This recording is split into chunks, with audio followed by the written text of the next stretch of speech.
जय माँ। ओम नमः चंडिकाय।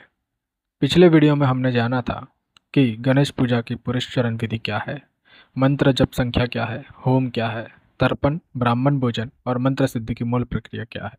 लेकिन साधकों, पुरस्चरण से पहले एक अत्यंत महत्वपूर्ण भाग है जिसे समझना आवश्यक है और जिसे बहुत कम लोग सही प्रकार से जानते हैं, और वह है पीठ पूजा एवं पंचावरण पूजा। पीठ पूजा क्या है, आवरण पूजा क्या है, आवरण पूजा कैसे की जाती है, प्रत्येक आवरण का वास्तविक अर्थ क्या है और साधक को पूजा करते समय किन बातों का ध्यान रखना चाहिए, ये सब हम आज इस वीडियो के माध्यम से समझेंगे। साधकों, सबसे पहले ये समझ लीजिए कि तांत्रिक पूजा में सीधे देवता की पूजा प्रारंभ नहीं की जाती। सबसे पहले होता है शारीरिक शुद्धिकरण, मानसिक शुद्धिकरण, सामग्री शुद्धिकरण, और उसके बाद पूजा प्रारंभ की जाती है। पूजा प्रारंभ करने से पहले साधक को स्वयं को और पूजा सामग्री को पवित्र करना आवश्यक है। इसके लिए जल लेकर मंत्र पूर्वक अपने ऊपर और पूजा सामग्री के ऊपर छिड़काव किया जाता है, परंतु वो जल को अभिमंत्रित कैसे करें, इसके लिए आपको अर्घ्य स्थापन करना पड़ेगा। अर्घ्य स्थापन की विधि यदि आपको नहीं पता तो इसके लिए हम अलग से एक वीडियो बनाएंगे जिसमें पूरी विधि मैं आपको समझा दूंगा। अब सबसे महत्वपूर्ण प्रश्न, आवरण पूजा प्रैक्टिकली कैसे करते हैं। साधकों, इसकी विधि अत्यंत सरल है। यदि आप क्रम समझ ले, जब भी किसी आवरण का मंत्र बोला जाए तो जिस दिशा या स्थान का उल्लेख हो वहाँ पर अक्षत और पुष्प छोड़ना है।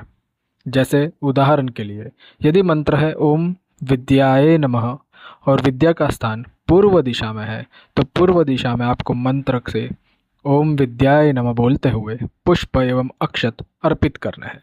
इस प्रकार प्रत्येक दिशा में मंत्र पढ़ते हुए अक्षत और पुष्प अर्पित करने हैं। तंत्र में केवल वस्तु नहीं, भाव भी अर्पित किया जाता है, इसका भी आपको ध्यान रखना है। अब प्रारंभ करता है पीठ पूजा। ग्रंथ में कहा गया है कि आधार शक्ति से लेकर पर तत्व तक पीठ की पूजा करनी चाहिए। इसके बाद 8 दिशाओं और मध्य में गणेश जी की 9 शक्तियों का पूजन होता है। गणेश जी की 9 शक्तियाँ कौन कौन सी है, ये जान लेते हैं। तीव्रा, चालिनी, नंदा, भोगदा, कामरूपिणी, उग्रा, तेजोवती, सत्या, विघ्ननाशिनी। और इनकी दिशा क्या क्या है। पूर्व की ओर तीव्रा, अग्नेय की ओर चालिनी, दक्षिण की ओर नंदा, नैऋत्य की ओर भोगदा, पश्चिम की ओर कामरूपिणी, वायव्य की ओर उग्रा, उत्तर की ओर तेजोवती, ईशान की ओर सत्या, मध्य में विघ्ननाशिनी। अब साधक प्रत्येक दिशा में मंत्र पढ़कर अक्षत एवं पुष्प छोड़े। जैसे ओम तीव्राय नमः पूर्व दिशा में पुष्प छोड़े, ओम चालिन्ये नमः अग्नेय दिशा में पुष्प और अक्षत छोड़े। सभी दिशा और शक्तियों के मंत्र आपके स्क्रीन पर है, इसे अच्छे से समझ लीजिए और उसके बाद आप उपयोग में लीजिए। अब इन शक्तियों के अर्थ को समझते हैं। तीव्रा, तीव्र गति से कार्य सिद्ध करने वाली शक्ति। चालिनी, कुंडलिनी एवं शक्ति को चलाने वाली चेतना। नंदा, आनंद और मंगल देने वाली शक्ति। भोगदा, सांसारिक सुख एवं समृद्धि देने वाली शक्ति। कामरूपिणी, इच्छा अनुसार कार्य करने वाली माया शक्ति। उग्र, विघ्नों का उग्र नाश करने वाली शक्ति। तेजोवती, आभा और तेज प्रदान करने वाली शक्ति। सत्या, सत्य एवं शुद्ध चेतना। विघ्ननाशिनी, समस्त बाधाओं का नाश करने वाली शक्ति। ये 9 शक्तियाँ भगवान गणेश की 9 शक्तियाँ हैं। अब इन शक्तियों की पूजा के पश्चात गणेश जी के आसन का पूजन किया जाता है। मंत्र आपके स्क्रीन पर है। मंत्र कुछ इस प्रकार है। गम सर्वशक्ति कमला आसनाय नमः। इसके बाद मूल मंत्र से गणेश जी का आवाहन किया जाता है। आवाहन करने के बाद अर्घ्य और पाद्य वगैरह से उनका पूजन किया जाता है। अब प्रारंभ होती है आवरण पूजा। प्रथम आवरण पूजा कुछ इस प्रकार है। यह आवरण की पूजा करने के लिए आपको षडंग पूजा करनी होगी, 6 प्रकार की पूजा। यह गणेश बीज के 6 अंगों का पूजन होता है। मंत्र आपके स्क्रीन पर है और वो कुछ इस प्रकार है। ओम गाम हृदयाय नमः, ओम गिम शीर्षे स्वाहा, ओम गुम शिखाय वष्ट, ओम गिम कवचाय हुम, ओम गौम नेत्रत्राय वोषट, ओम घ अस्त्राय फट। ग्रंथ के अनुसार अग्नेय, नैऋत्य, वायव्य और ईशान और मध्य में इन मंत्रों का पूजन किया जाता है। प्रत्येक मंत्र बोलते हुए उस स्थान पर अक्षत और पुष्प अर्पित करें। यह आवरण वास्तव में सुरक्षा कवच बनाता है। साधक का सूक्ष्म शरीर मंत्रमय हो जाता है। अब आते हैं द्वितीय आवरण की ओर।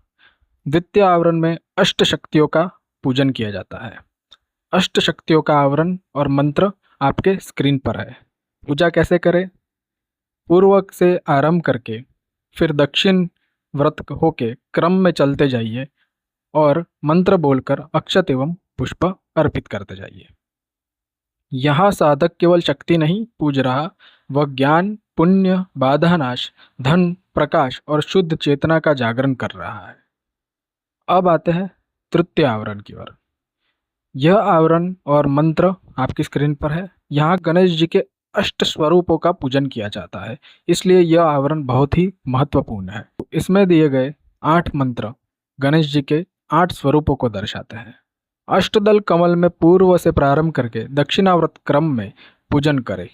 प्रत्येक दल पर पुष्प और अक्षत छोड़े। यहाँ साधक गणेश जी के विभिन्न कार्य रूपों को जागृत करता है। वक्रतुंड विघ्ननाश, एक दंष्ट्र एकाग्रता, महोदर ब्रह्मांड शक्ति, गजास्य बुद्धि, लंबोदर धारण शक्ति, विकट कठिन विघ्न विनाश, विघ्नराज विघ्न नियंत्रण, धूम्रवन माइक शक्ति। इस प्रकार प्रत्येक गणपति के स्वरूपों का अलग अलग महत्व है। अब चलते हैं चतुर्थ आवरण की ओर। आवरण और मंत्र आपकी स्क्रीन पर है। यहाँ पर दिक्पालों के मंडलों का पूजन है। यह मंडल दिक्पाल मंडल भी कहा जाता है और इनका पूजन किया जाता है। यहाँ पर इंद्र क्रमश आगे सभी देवताओं का पूजन है और उनके मंत्र है। दिशाओं के क्रमश में अक्षत एवं पुष्प आपको अर्पित करने हैं। उधर में ब्रह्मा और अधो में अनंत, इन दोनों का भी ध्यान रखना है। यह आवरण संपूर्ण दिशा मंडल को जागृत करता है। साधना स्थल सुरक्षित हो जाता है। अब चलते हैं पंचावरण की। यह अंतिम आवरण है। यहाँ दिक्पालों के आयुधों का पूजन होता है। आयुध यानी अस्त्र, उनके मंत्र आपके स्क्रीन पर है और विधि वही रहेगी। दिशा अनुसार प्रत्येक आयुध को पुष्प एवं अक्षत अर्पित करना है। साधकों, यहाँ केवल हथियारों की पूजा नहीं हो रही है, यह आयुध वास्तव में देवी शक्ति के कार्य रूप है। साधकों, आज हमने विस्तार से समझा कि पीठ पूजा, अर्घ्य स्थापना, पंचावरण पूजा, प्रत्येक आवरण का अर्थ, उसका वास्तविक साधना विधि क्या है। जो जो स्क्रीन पर आपको यंत्र दिखाई दिए वो एक आवरण है, वो पूर्ण यंत्र नहीं है। उन सभी आवरणों को मिलाकर एक पूर्ण यंत्र बनता है, जिसे हम गणेश आवरण यंत्र कहते हैं। याद रखिए, तंत्र में केवल मंत्र नहीं, पूरा मंडल जागृत करना होता है और जब यह संपूर्ण मंडल जागृत हो जाता है तभी गणेश साधना वास्तविक रूप से जीवित होती है।